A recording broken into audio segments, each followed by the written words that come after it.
guys, I'm sure a lot of you have seen the epic jam of Al McKay playing at Norman's Rare Guitars. I mean, just an absolute masterclass in rhythm guitar and groove. In case you haven't seen, go watch it right now and then come back, because what I'm going to do in this video is break down some of the grooves that he did in that video.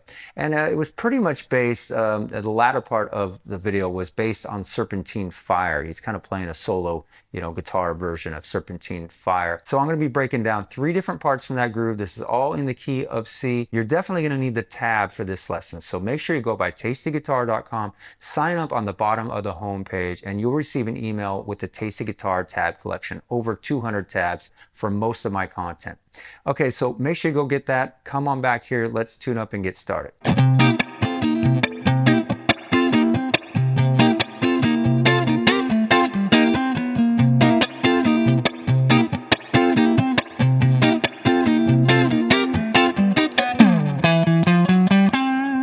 All right, guys, let's go ahead and break this part down now. Now, this is in the key of C, and he's playing mostly around this C7 voicing right here around the 7th fret. And he's using the thumb on the bass note down there. So you're going to have to get the thumb around to get that on the low E string. And then bar the first finger across the D, G, and B string there at the 8th fret. And then he's kind of hammering on to the major 3rd of that C7 chord with the 2nd finger there. So this is kind of the voicing you're going to be playing. And then we're going to be alternating with some other stuff as well. Okay, so the most important thing about this kind of thing that he's doing here is that backbeat. He's really establishing the backbeat on beats 2 and 4, hitting heavily accented muted strings a lot of the time. So let's go ahead and break this down. The first measure, we're starting right there on the bass note, right on beat 1. Right there, just hitting the bass note by itself. Then going immediately to that C7 chord, hammering on to that major 3rd. Right there. Then you're going to hit a dead string, so just cover everything up, come down heavy on that. Then you're going to go to the, basically it's like an F chord. You're going to bar the 3rd finger across the 10th fret. It's kind of like an F, it's like a passing chord. All right, so that was the first beat. In the second beat, you're going to go back to that C7 chord, down to the root on the low E string, dead strings, and then return to the root. So that's going to sound like this.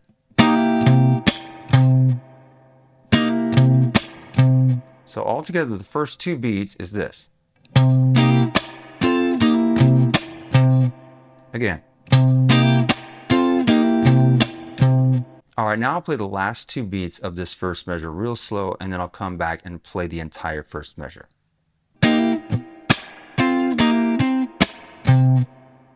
Again.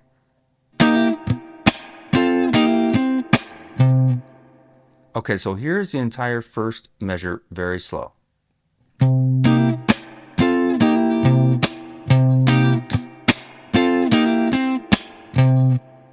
Again, real slow.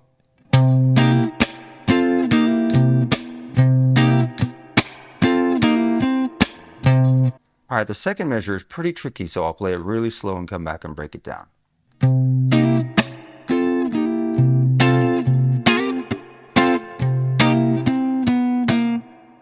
Again, real slow.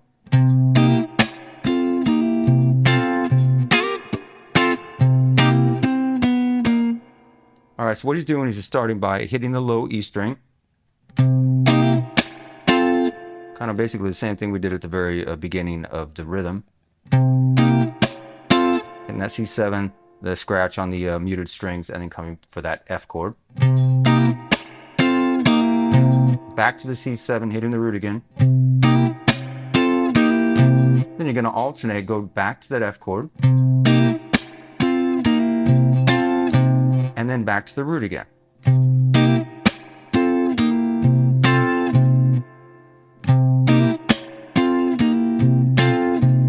And then you're going to slide up into this shape right here, which is a C7 chord. Kind of slide into that from a fret below.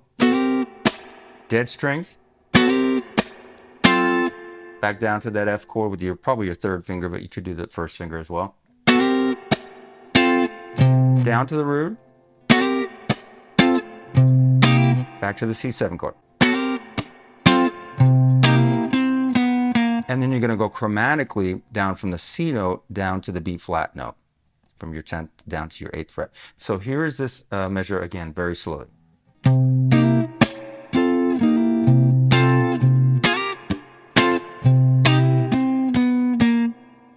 Again.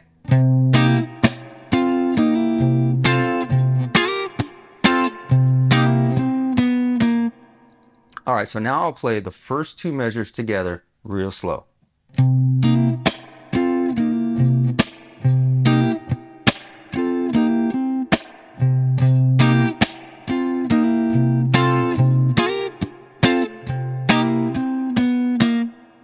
That's it. Let's do it again one more time.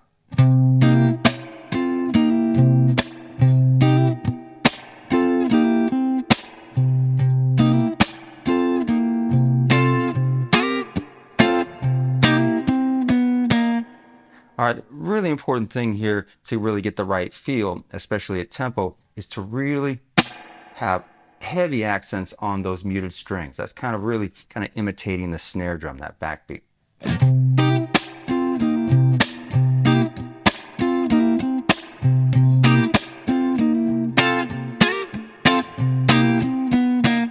So then he pretty much repeats those same two measures almost identically until the very last beat. And then just kind of does this little thing where he goes to C7 chord, kind of does this little slide up on the high E string, and then kind of brings it down on the low E string, just kind of an effect.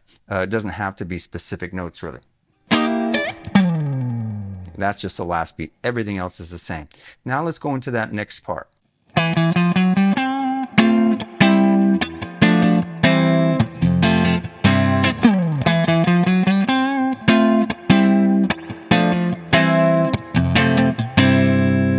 All right, so the next part starts right after that last part when he did those kind of slide things. All right, after that, you're going to go down to the 7th fret on the A string, walk that up chromatically from the E to the G there. Basically, that's the third, walking up to the 5th of a C major chord. And then going up to the root there. Okay, from there, you're going to go to this shape right here, which is a D minor 7. Hit that. That's basically your A note, your C note, your F note. Then hit dead strings. Then go to the shape right here, which is a C major, basically just out of that C major bar chord. Again. 2 scratches then. Then you're going to go down here, which is a D minor also. You're just playing the F, the flat third in the bass. Then scratch down to this, which is C over E. One more scratch.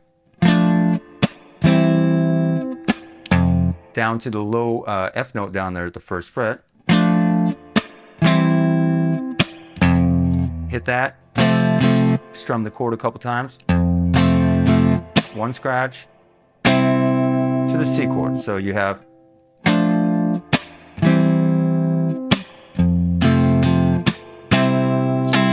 one more strum on the C, probably on an up strum, and all you have is that. So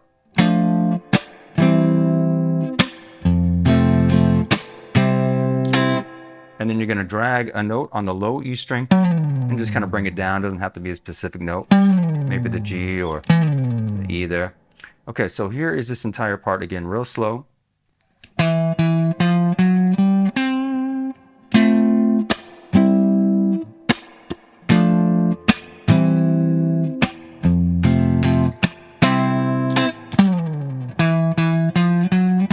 Walk it up again.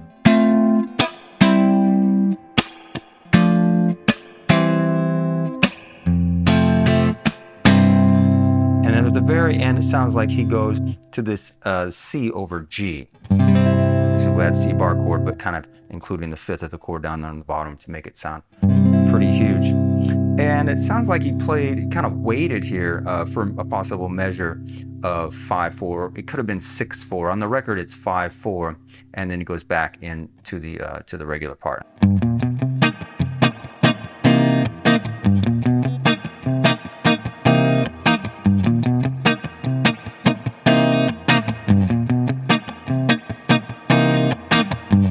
All All right, the last part I'll show you here was actually the thing that he started jamming on when he started playing Serpentine Fire in that recording.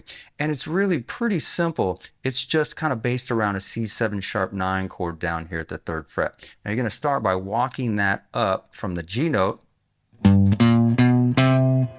to the B flat, chromatically up to C, ending on the C note on your 2nd finger, because then you're going to go into a C7 sharp 9 chord there. And you're also kind of palm muting down here.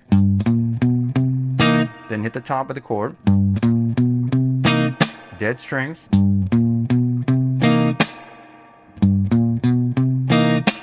then hit the root note again, then the top of the chord again.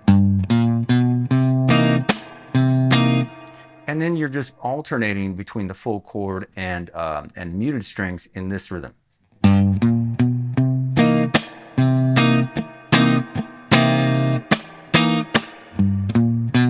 And then you're really just repeating that all again.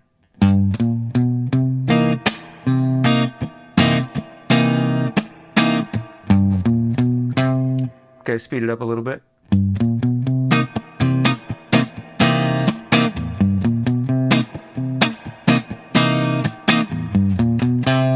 Okay, and if you wanted to, you could probably mute things a little bit more.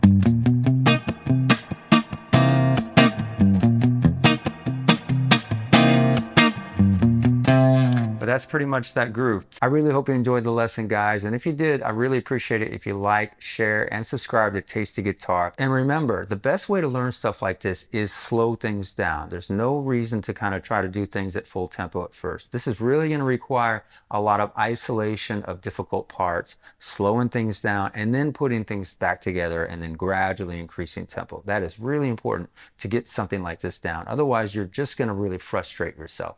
Anyways, hope you enjoyed it, guys. I'll see you next time.